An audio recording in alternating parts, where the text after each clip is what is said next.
फक्त 2च इन्ग्रेडियंट्स आणि बाजारासारखं मस्त घट्ट मलाईदार दही घरीच तयार. हो, अगदी सिंपलशा अशा ट्रिक आहेत, पण त्या स्टेप बाय स्टेप कशा यूज करायच्यात म्हणजे आपलं दही घट्ट बनायला मदत होते ते आपण बघणार आहोत. जेव्हापासून दह्याची एक रील मी इंस्टाग्रामवरती पोस्ट केली होती तेव्हापासून एवढे कमेंट आणि एवढे मेसेजेस आलेत की तुम्ही ते दही कसं बनवलं होतं, काय ट्रिक आहे, रेसिपी सांगा. तर आज खास तुमच्या सगळ्यांसाठी ते दही मी कसं बनवलं होतं त्याची रेसिपी शेअर करणार आहे. अगदी सिंपलशा अशा 2च ट्रिक आहेत, पण त्या स्टेप बाय स्टेप कशा यूज करायच्यात म्हणजे आपलं दही घट्ट बनायला मदत होतं ते आपण पुढे बघणार आहोत. त्यामुळे व्हिडिओ स्किप न करता शेवटपर्यंत नक्की बघा. हॅलो, वेलकम टू द वर्षाच कुकिंग स्टुडिओ. मी वर्षा. पदार्थ बनवणं, पदार्थ खाऊ घालणं आणि तो पदार्थ आपल्या नावाने ओळखला जावं याचंच कॉम्बिनेशन म्हणजेच द वर्षाच कुकिंग स्टुडिओ.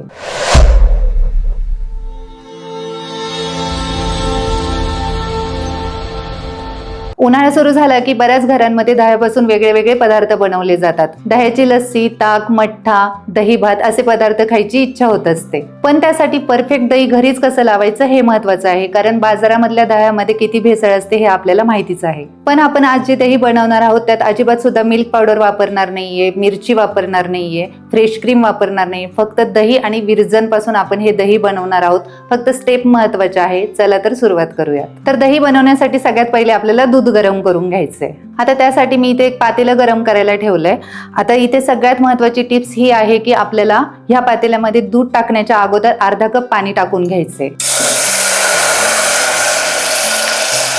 आता पाणी थोडंसं गरम झालं की आपल्याला यामध्ये दूध टाकून घ्यायचंय.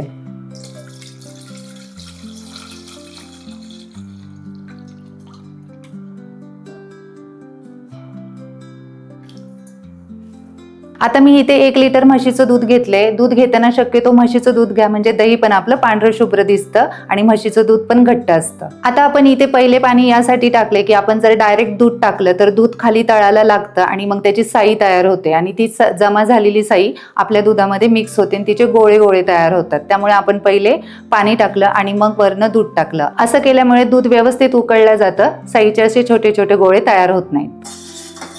आता आपल्याला हे दूध सारखं उकळून घ्यायचं, याच्यावरती साई जमू द्यायची नाहीये.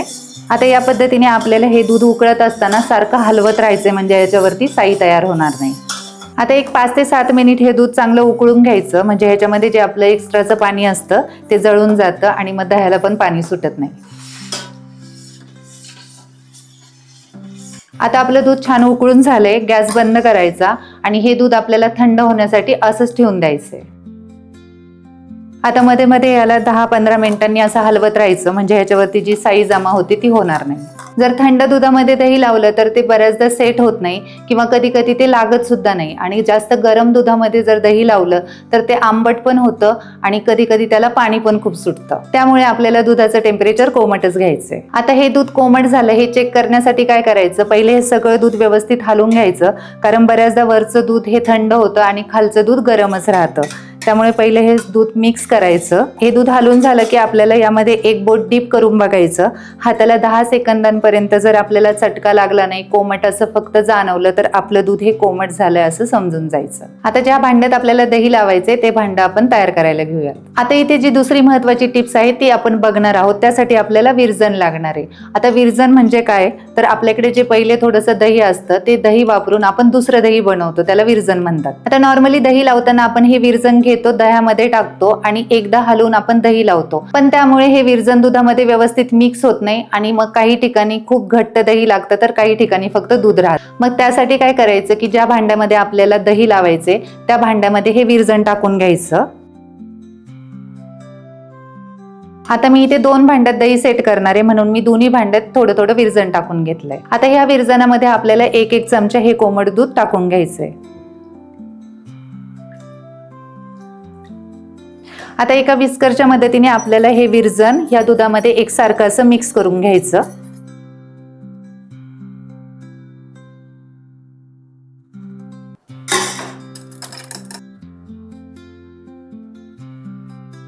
आता या पद्धतीने मिक्स केलं की विरजन असं एकसारखं मिक्स होतं. आता इथे दही लावताना आपण काचेच्या आणि स्टीलच्या दोन्ही भांड्यात दही लावणार आहे, म्हणजे दोन्ही भांड्यात दही कसं सेट होतं हे तुम्हाला समजून जाईल. आता ह्या भांड्यातलं जे विरजन आहे ते आपल्याला पूर्ण भांड्याला लावून घ्यायचंय.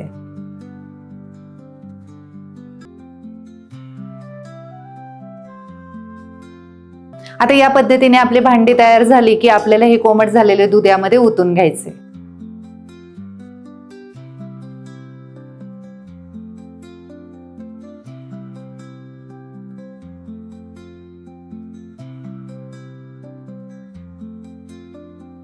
आता आपल्याला हे दूध एकसारखं असं मिक्स करून घ्यायचं.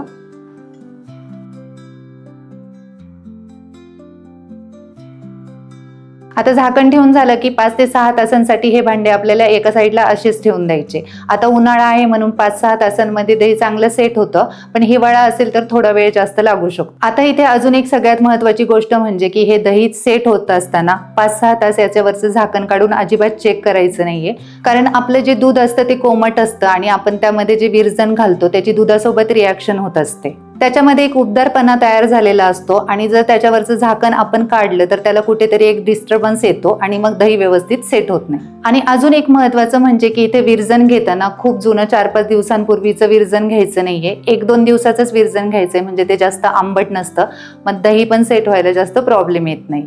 आणि आपण इथे 1 लिटर दुधासाठी 2 चमचे विरजण वापरलंय. आता 5 ते 6 तासांनंतर आपलं दही कसं सेट झालंय ते बघूया. इथे तुम्ही बघू शकता आपलं दही किती परफेक्ट असं सेट झालंय. हे भांड मी किती हलवलं तरी दही अजिबात हलत नाहीये बघा, इतकं घट्ट झालंय. आता दही आपण कट करून बघूयात.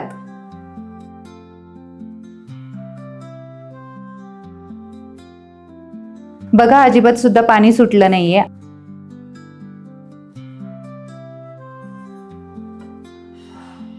आता थोडं दही तुम्हाला चाकूने कट करून दाखवते. अगदी सहज याच्या वड्या पडल्या जात आहेत आणि म्हशीचं दूध वापरल्यामुळे अगदी पांढरं शुभ्र असं आपलं दही बनलंय. एकदा या पद्धतीने नक्की दही करून बघा आणि कमेंट करून सांगा मला तुमचं दही कसं बनलंय ते. व्हिडिओ आवडला असेल तर व्हिडिओला लाईक करा, तुमच्या फॅमिली फ्रेंड सोबत शेअर करा आणि ह्या फूड बिझनेस सिरीजला जॉईन राहण्यासाठी माझ्या चॅनेलला नक्की सबस्क्राईब करा. पुन्हा भेटूयात अशाच एका नवीन रेसिपी सोबत. तोपर्यंत धन्यवाद.